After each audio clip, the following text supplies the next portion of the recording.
Hello' everyone. আজি আমাৰ class 10-ৰ MCQ পাৰ্টৰ প্ৰথম কুৱেশ্যনটো এনেকৈ আছিলে যে if 2^x-5 into 5^x-4 equal to 5 then the value of x is, মানে এইটো এনেকৈ দিয়া আছিলে যদি x⁻5 into 5^x-4 equal to 5 হয় তেন্তে xৰ মান কি হ'ব, মানে xৰ মান আমি কেনেকৈ উলিয়াম। এতিয়া আমাক কি দিয়া আছে 2^x-5 into 5^x-4 equal to 5 দিয়া আছে হয়নে। এতিয়া কথাটো হ'ল আমি ফৰ্মুলা এটা জানো হ'লে যে এনেকৈ a⁴m ডিভাইডেড বাই a⁴n যদি হয় আমি কি লিখিছিলোঁ a⁴m - n এনেকৈ লিখিছিলোঁ হয়নে। বা এইটো আমি এনেকৈও এক্সপ্ৰেছ কৰিব পাৰোঁ যে a⁴m divided by a⁴n equal to a⁴m - n। মই এতিয়া ঠিক তেনেকৈ এইটো পাৰ্টটো কৰিম। এইটো এনেকুৱা হৈ আছে নেকি বাৰু যে 2^x-5 হৈ আছে, তাৰমানে আমি কি লিখিব পাৰিম ইয়াত ওপৰত 2^x লিখিম, তলত 2^5 লিখিম। দেখিছেনে এইটো এইটো 2^x-5 আছে, তাক আমি কেনেকৈ কনভাৰ্ট কৰি লৈছোঁ 2^x ডিভাইডেড বাই 2^5 হ'ব। সেইটোক আমি তেনেকৈ লিখিম এই পাৰ্টটো 2^x ডিভাইডেড বাই 2^5 ইনটু একজেক্টলি চিমিলাৰলি এইটো পাৰ্টটো কৰিম 5^x divided by 5^4 equal to কি পালোঁ 5 পালোঁ হ'ল। এতিয়া আমি কি কৰিম এই তলত মাল্টিপ্লাই হৈ থকা পাৰ্টকেইটা এইটো চাইডে পাৰ কৰি লৈ আহিম। এইফালে কি থাকিব 2^x into 5^x equal to এই বস্তুকেইটা সিফালে পাৰ কৰি দিম, কি হ'বগৈ 5 ইনটু এইফালে পাৰ হৈ গ'লে 2^5 ইনটু 5^4 হ'ল। ঠিক আছে, তাৰপিছত এতিয়া কি হ'ব এইফালে 2^x into 5^x equal to ইয়াত কি পামগৈ আমি 2^5 5 ইয়াত 1 হৈ আছে, কিমান হ'বগৈ 5^4 ইনটু 5^1। আৰু এটা আমি ফৰ্মুলা জানো যে a⁴m ইনটু a⁴n হ'লে কি হয় যদি মাল্টিপ্লাই হৈ থাকে তেতিয়া ওপৰ পাৱাৰকেইটা যোগ হৈ যায় m+n হ'বগৈ। তাৰমানে এইটো 2^5 ইনটু ইয়াৰ ইহঁতৰ এই পাৱাৰকেইটাও কি হৈ যাব ওপৰত প্লাছ হৈ 4+1 হৈ যাব 2x ইনটু 5^x। এতিয়া কি কৰিম 2^5 ইনটু 4+1 তাৰমানে 5^5 এইফালে কি আছে 2^x ইনটু 5^x।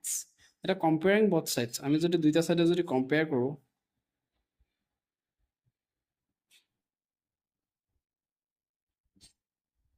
আমি দুইফালে তুলনা কৰি পাওঁ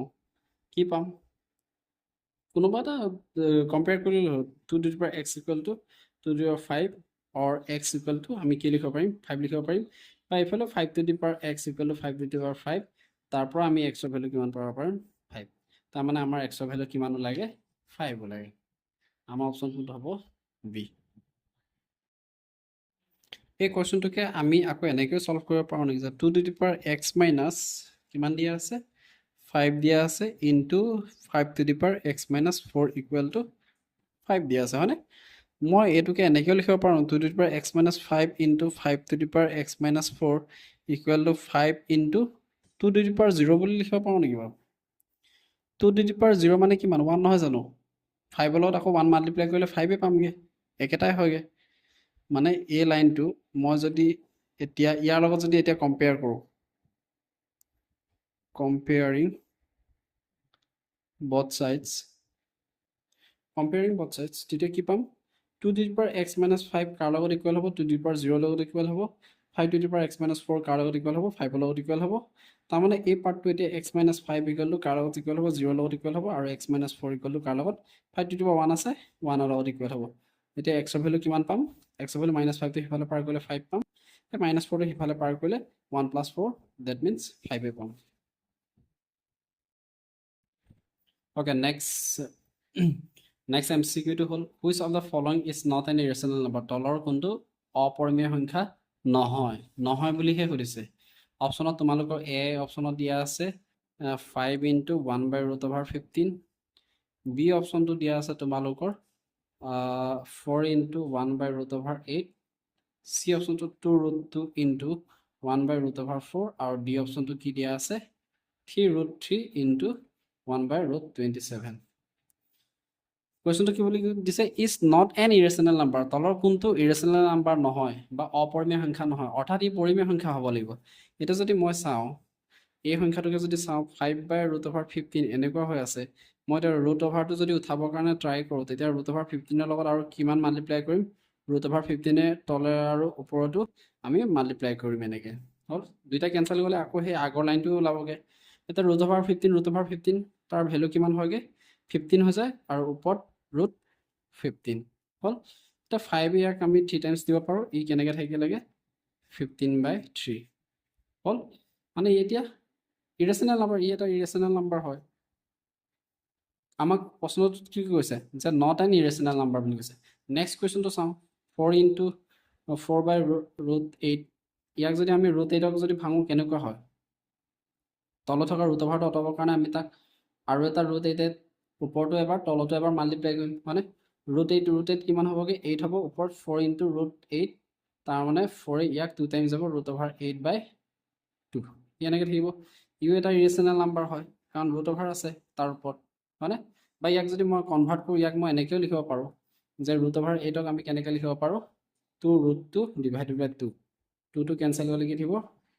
2 √2 থাকিব ই এটা ইৰেচনেল নাম্বাৰ হয় নেক্সট অপশ্যনটো কি আছে 2√2 × 1/4 তাক মই কেনেকৈ লিখিব পাৰোঁ 2√2 × 1/√4 √4 মানে কিমান √4 মানে 2 2টো কেঞ্চেল হ'ল কি থাকিল √2 ইৰেচনেল হয় নেক্সট কি থাকিল লাষ্টত একেবাৰে শেষত √3 × 1/√27 √27ক যদি মই যদি ভাঙোঁ চুটি হৰণে যদি ভাঙোঁ ই দেখিবলৈ কেনে হ'ব 3 হ'বগৈ তাৰে এই √3 যাব 3 যাব কি থাকিবগৈ 1 থাকিবগৈ ইহে নট এন ইৰেচনেল নাম্বাৰ মানে আমাৰ অপশ্যন কোনটো হ'বগৈ বি অপশ্যনটো আমাৰ কাৰেক্ট হ'বগৈ তোমালোকৰ 3 নম্বৰ কুৱেশ্যনটো আছিলে the value of -4/3 whole to the power -3 is ইয়াৰ অপশ্যনকেইটা এইকেইটা দিয়া আছিলে মানে ইয়াৰ ভেলুটো উলিয়াব লাগে হ'ব ইয়াৰ ভেলুটো কি দিয়া আছে যে find the value of -4/5 whole to the power -3 এতিয়া তোমালোকে ফৰ্মুলা এটা পাই আহিছিলা নেকি যে